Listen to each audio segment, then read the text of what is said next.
আপনারা বিসমিল্লাহির রহমানির রহিম সংবিধানে আল্লাহর উপর অবিচল আস্থা এবং বিশ্বাস, রাষ্ট্র ধর্ম ইসলাম, এগুলোকে সংবিধানের মূল নীতি হিসেবে স্থায়ীভাবে জায়গা দিতে চান না। আপনারা এমন ভাবে এগুলোকে সংবিধানে রাখতে চান যে কোনো মুহূর্তে আবার খায়রুল হকদের মতো কোন বিচারপতি কলমের খোঁচা দিয়ে এগুলোকে সংবিধান থেকে মুছে ফেলতে পারে। তাই আমরা সংশোধনীর মাধ্যমে নয়, সংস্কারের মাধ্যমে জাতীয় সংবিধানে স্থায়ীভাবে জুলাই সনদের স্পিরিট বাস্তবায়নের দাবি করতে চাই। এই গণভোটের রায়ের সঙ্গে যদি বিশ্বাসঘাতকতা করা হয়, জনগণের অধিকারকে যদি রাষ্ট্রীয় ক্ষমতার জাতাকলে পিষ্ট করার চেষ্টা করা হয়, আবার জুলাই হবে, আবার যুদ্ধ হবে, আবার লড়াই হবে, আবার সংগ্রাম হবে ইনশাআল্লাহ। আসসালামু আলাইকুম ওয়া রাহমাতুল্লাহ। আলহামদুলিল্লাহি ওয়া কাফা ওয়া সালামুন আলা ইবাদিহিল্লাযীনা ইসতাফা। আম্মা বা'দ, ফাআউযু বিল্লাহি মিনাশ শাইতানির রাজীম। বিসমিল্লাহির রহমানির রহিম। ولا تحسبن الله غافلا عما يعمل الظالمون صدق الله العظيم। আজ 24 এপ্রিল 2026 ঐতিহাসিক সোহরাওয়ার্দী উদ্যানে আয়োজিত বাংলাদেশ খেলাফত মজলিসের ডাকে অনুষ্ঠিত গণভোটের রায় বাস্তবায়নের দাবিতে ঐতিহাসিক গণসমাবেশে উপস্থিত সংগ্রামী নেতৃবৃন্দ, বাংলাদেশ জাতীয় সংসদের বিরোধী দলীয় নেতা, বাংলাদেশ জামাতে ইসলামী ও 11 দলীয় ঐক্যের শীর্ষ নেতা জনাব ডাক্তার শফিকুর রহমান, উপস্থিত জুলাই বিপ্লবের অগ্রসেনানী জাতীয় নাগরিক পার্টির সংগ্রামী আহ্বায়ক, জাতীয় সংসদে বিরোধী দলীয় চিফ হুইপ জনাব নাহিদ ইসলাম, উপস্থিত বাংলাদেশের মুক্তিযুদ্ধের অন্যতম শীর্ষ নেতৃত্বের অধিকারী, রণাঙ্গনের মহানায়ক জনাব ডক্টর কর্নেল অলি আহমদ বীর বিক্রম, উপস্থিত 11 দলীয় অন্যান্য শীর্ষ নেতৃবৃন্দ, বাংলাদেশ খেলাফত মজলিসের নায়েবে আমির, যুগ্ম মহাসচিব বৃন্দ, মহাসচিব সহ অন্যান্য নেতৃবৃন্দ, সংগ্রামী বাংলাদেশ খেলাফত মজলিসের সর্বস্তরের নেতাকর্মী ও আমার প্রাণপ্রিয় দেশবাসী, আজকে ত্রয়োদশ জাতীয় সংসদ নির্বাচন এবং বাংলাদেশে চতুর্থবারের মতো সংগঠিত গণভোট অনুষ্ঠানের 3 মাসের মাথায় ঢাকার প্রাণ কেন্দ্রে আমাদেরকে গণভোটের রায় বাস্তবায়নের দাবি নিয়ে সমাবেশ করতে হচ্ছে। আমি মনে করি এটি বর্তমান ক্ষমতাসীন সরকারের জন্য লজ্জা এবং পরিতাপের বিষয়, তাদের জন্য একটি কলঙ্কজনক অধ্যায়।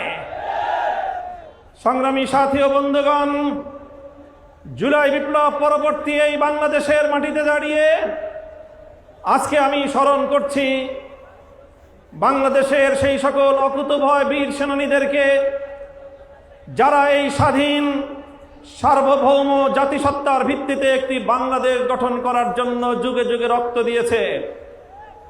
সেই ব্রিটিশ বিরোধী আন্দোলনে 1831 সালের বালাকোট, 1857 সালের সিপাহী বিদ্রোহ, শামেলির রণাঙ্গন থেকে শুরু করে 1947 সাল পর্যন্ত যারা রক্ত দিয়ে, জীবন দিয়ে ভারতীয় আধিপত্যবাদ থেকে এই পূর্ববঙ্গ নামক বাংলাদেশের একটি স্বাধীন মুসলিম জাতিসত্তা গঠনের জন্য সংগ্রাম করেছিল। 20 শতকের গোড়ার দিকে 1905 সাল থেকে বঙ্গভঙ্গ থেকে কলকাতা এবং দিল্লির আধিপত্যকে যারা মানতে অস্বীকৃতি জানিয়ে রক্ত দিয়েছে, জীবন দিয়েছে, 1921 সালে এই বাংলাদেশের মানুষের শিক্ষা দীক্ষা সহ সার্বিক উন্নয়নের লক্ষ্যে যেই ঢাকা বিশ্ববিদ্যালয় প্রতিষ্ঠার পিছনে যারা অবদান রেখেছে, এরপরে 1947-এ একটি নতুন রাষ্ট্র পাওয়ার পর 24 বছর পর্যন্ত যারা জুলুম এবং বৈষম্যের বিরুদ্ধে লড়াই করেছে, সর্বশেষ 1971 সালে মহান মুক্তিযুদ্ধের মধ্য দিয়ে বাংলাদেশকে একটি বৈষম্যহীন স্বাধীন রাষ্ট্রের গড়পত্তন করার জন্য তারা একটি পরিবেশ তৈরি করে দিয়েছে। এরপরে 1971 সাল থেকে 1990 সাল 90-এর গণ অভ্যুত্থান সহ ধারাবাহিকভাবে বাংলাদেশের ন্যায়, ইনসাফ এবং জনগণের অধিকার প্রতিষ্ঠার সংগ্রামে অনেক রক্ত এবং ত্যাগ স্বীকার হয়েছে। বিগত ফ্যাসিবাদী স্বৈরাচারী শেখ হাসিনার আমলে 2009 সালের পিলখানা ট্রাজেডি, 2013 সালের শাপলা চত্বরের নবী প্রেমিকদের অকাতরে রক্তদান, 2013 সালে আল্লামা দেলোয়ার হোসেন সাঈদী রহমতুল্লাহ আলাইহির বিরুদ্ধে একটি কল্পিত রায়ের মাধ্যমে কোরআন প্রেমিক তাওহীদি জনতার উপর যে আক্রমণ করা হয়েছে, পাখির মতো গুলি করে প্রায় শতাধিক কোরআন প্রেমী তাওহীদি জনতাকে হত্যা করা হয়েছে। সেই সকল বীর শহীদান 2021 সালে মোদী বিরোধী আন্দোলনে হেফাজতে ইসলামের নেতাকর্মীদেরকে হত্যা করা হয়েছে। 2024 সালের জুলাই বিপ্লবে 1,500 বাংলার দামাল সন্তানদেরকে গুলি করে পরিকল্পিতভাবে হত্যা করা হয়েছে। রক্তের সাগর পাড়ি দিয়ে 36শে জুলাই 5ই আগস্ট 24 সালে বাংলাদেশ নতুনভাবে মুক্তি এবং স্বাধীনতা লাভ করেছে। জুলাই বিপ্লবীরা ঘোষণা করেছিল আগামীর বাংলাদেশ গঠিত হবে 1947 সাল, 71 সাল এবং 2024-এর ঐতিহাসিক বিজয়ের উপর ভিত্তি করে। তাই আজ যারা মনে করেন কেন আজকে বাংলাদেশের আলেম সমাজ, কেন আজকে বাংলাদেশের ইসলামপন্থীরা, কেন আজকে বাংলাদেশ খেলাফত মজলিস জুলাই বিপ্লবের পক্ষে এভাবে মাথায় কাপড়ের কাপড় বেঁধে রাজপথে নামতে চায়, যাদের মনে দ্বিধা সংশয় রয়েছে, আমি তাদেরকে বলতে চাই, আমরা জুলাই বিপ্লবের আকাঙ্ক্ষা জন্যই বাস্তবায়ন করতে চাই। কারণ জুলাই বিপ্লব 1905 সালের বঙ্গভঙ্গকে ধারণ করে, জুলাই বিপ্লব 1921 সালের ঢাকা বিশ্ববিদ্যালয় প্রতিষ্ঠার ঐতিহাসিক প্রেক্ষাপটকে ধারণ করে, জুলাই বিপ্লব 1947 সালে বাংলাদেশের স্বাধীন জাতিসত্তা গঠনের অভিপ্রায়কে ধারণ করে, জুলাই বিপ্লব 71-এর মুক্তিযুদ্ধকে ধারণ করে, জুলাই বিপ্লব 2013 সালের শাপলার চেতনাকে ধারণ করে, জুলাই বিপ্লব 2024 সালের ছাত্র জনতার বৈষম্য বিরোধী আন্দোলনকে ধারণ করে। সংগ্রামী সাথী ও বন্ধুগণ, তাই যারা ইসলামকে ভালোবাসেন, যারা বাংলাদেশকে ভালোবাসেন, যারা বাংলাদেশের শতবর্ষের ঐতিহ্যের স্বাধীনতার সংগ্রামকে যারা ধারণ করেন, জুলাই বিপ্লবের বিপক্ষে তারা থাকতে পারে না। তাই আজ আমি ক্ষমতাসীন বিএনপিকে বলতে চাই, আপনারা ঐতিহ্যের 50 বছরের রাজনীতিকে বিশ্বাসঘাতকতা করবেন না। শহীদ জিয়াউর রহমান, বেগম খালেদা জিয়ার আদর্শের সঙ্গে গাদ্দারি করে বিএনপি টিকতে পারবে না। বাংলাদেশি জাতীয়তাবাদ এবং বাংলাদেশের স্বাধীন জাতিসত্তার যে আকাঙ্ক্ষা, সে আকাঙ্ক্ষাকে যদি বৃদ্ধাঙ্গুলি দেখান, আপনাদের অস্তিত্ব বিলীন হয়ে যাবে। সংগ্রামী সাথী ও বন্ধুগণ, তাই আজ আমি স্পষ্ট ভাষায় বলতে চাই, বিগত 12ই ফেব্রুয়ারি গণভোটের মাধ্যমে বাংলাদেশের মানুষ নিরঙ্কুশভাবে সংবিধান সংস্কার করার যেই ম্যান্ডেট প্রদান করেছে, সেই ম্যান্ডেটের বিরুদ্ধে যদি বিএনপি অবস্থান গ্রহণ করে, আমরা স্পষ্ট ভাষায় বিএনপিকে লাল কার্ড দেখাবো। আমি বিএনপি নেতৃবৃন্দকে বলতে চাই, আমাদের একজন সহকর্মী আপনাদের নেতার বিরুদ্ধে একটা কঠোর শব্দ প্রয়োগ করেছিল, আপনারা মব করেছেন। তাই আমি ব্যক্তিগত আক্রমণ, ব্যক্তিগতভাবে কাউকে কোনো কটু শব্দ উচ্চারণ করতে চাই না। তবে একটা কথা বলতে চাই, যেই 12ই ফেব্রুয়ারি নির্বাচনের মাধ্যমে আপনাদের জন্ম হয়েছে, আপনারা যেই 12ই ফেব্রুয়ারির গর্ভে জন্ম নিয়েছেন, সেই জন্ম নেওয়ার পরে এখন 12ই ফেব্রুয়ারিকে অস্বীকার করছেন, অর্থাৎ জন্ম নেওয়া সন্তান পিতামাতার বিবাহকে অস্বীকার করছেন। এর বেশি আর কিছু বললাম না। যদি আমাদেরকে বলতে বাধ্য করেন, আমরা এরপরে আর কোনো ব্যক্তির ব্যক্তিগত সম্মানের দিকে তাকিয়ে আমরা আমাদের মুখ বন্ধ রাখতে পারবো না।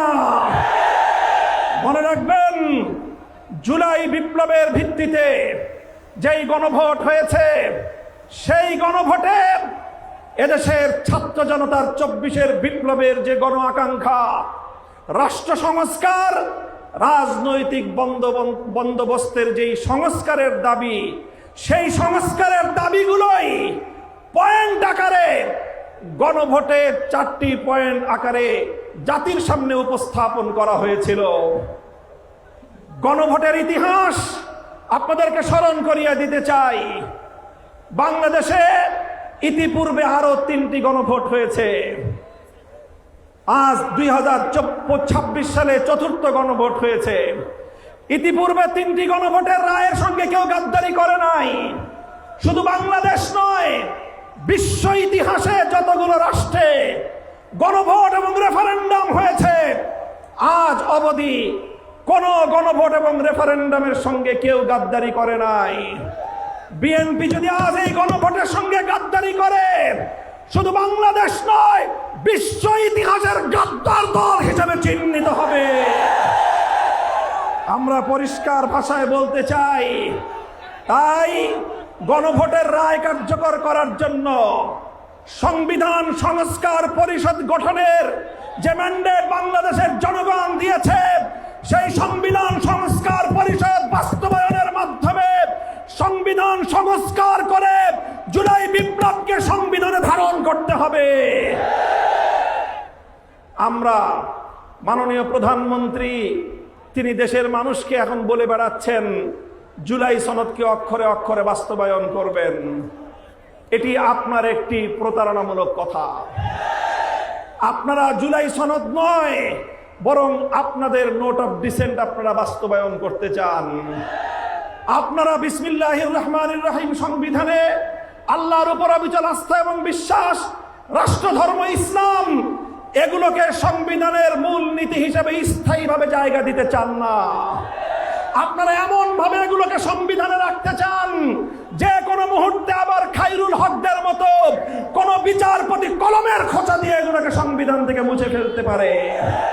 তাই আমরা সংশোধনীর মাধ্যমে নয়, সংস্কারের মাধ্যমে জাতীয় সংবিধানে স্থায়ীভাবে জুলাই সনদের স্পিরিট বাস্তবায়নের দাবি করতে চাই।